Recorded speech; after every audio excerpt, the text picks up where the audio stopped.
Voici la première partie. Au cœur d'une ville américaine bouillonnante, se profilait déjà une énigme qui allait rapidement captiver tant les détectives d'intérieur que les enquêteurs chevronnés.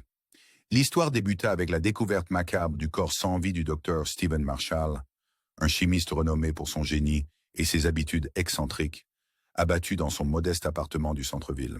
La scène, déjà empreinte de gravité, prenait une dimension encore plus troublante lorsque les autorités découvrirent, au milieu de ses effets personnels, une immense réserve de dollars contrefaits. Tandis que la police locale peinait à démêler le sens de cette trouvaille pour le moins déroutante, un autre drame se déroulait aux abords de la métropole, près de Lakeside. Lors d'une fusillade violente qui coûta la vie à 2 personnes, les enquêteurs mirent au jour le fait que l'un des défunts portait la même monnaie contrefaite, tandis que l'arme ayant causé la mort du docteur Marshall était retrouvée sur le corps de l'autre victime.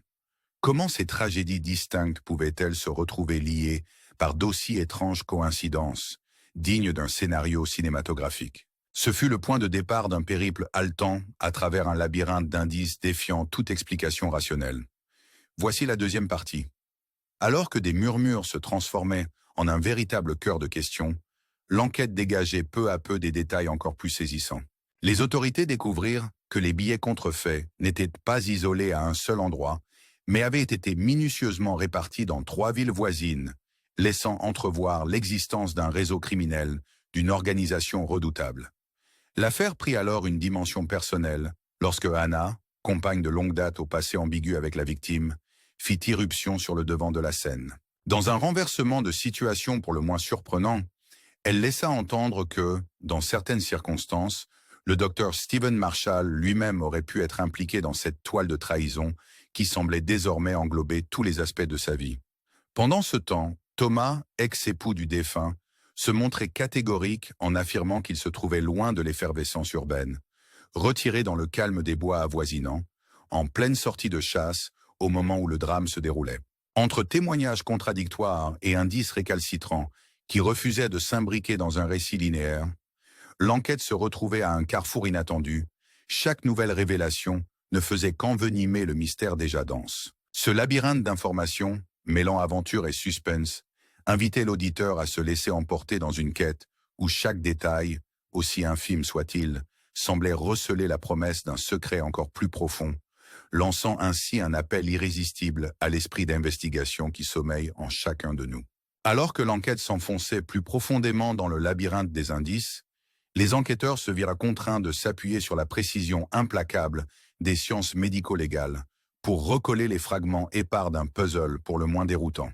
Dans une percée qui raviva l'espoir de résoudre cette énigme, des experts de laboratoire découvrirent que des brins de cheveux provenant d'un suspect clé, minutieusement lavé à l'alcool, renfermaient de minuscules dépôts d'un pigment rare, utilisé exclusivement pour l'impression de la monnaie contrefaite. Cette signature microscopique, apparemment anodine au premier abord, brisa l'alibi fragilement construit par une figure énigmatique qui, jusque-là, avait su échapper à toute surveillance minutieuse.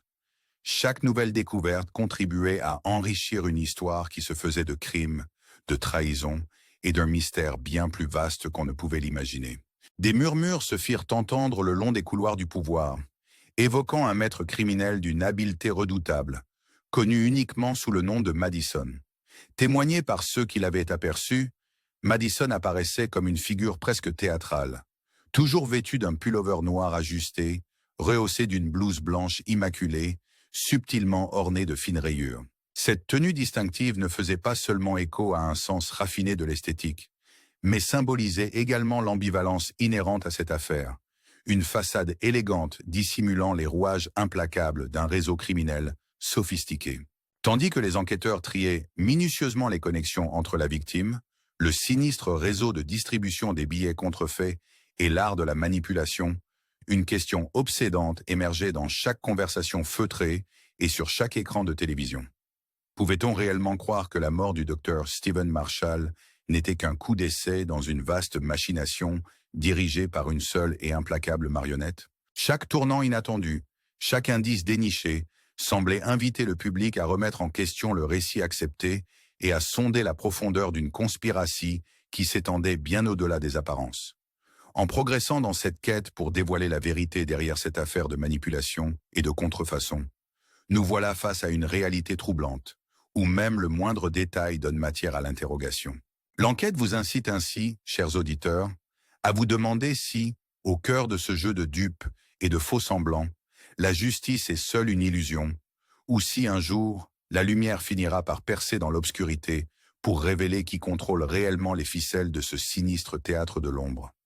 Restez avec nous, partagez vos théories et abonnez-vous, car votre perspicacité pourrait bien être l'ultime clé pour dénouer les fils de ce mystère captivant.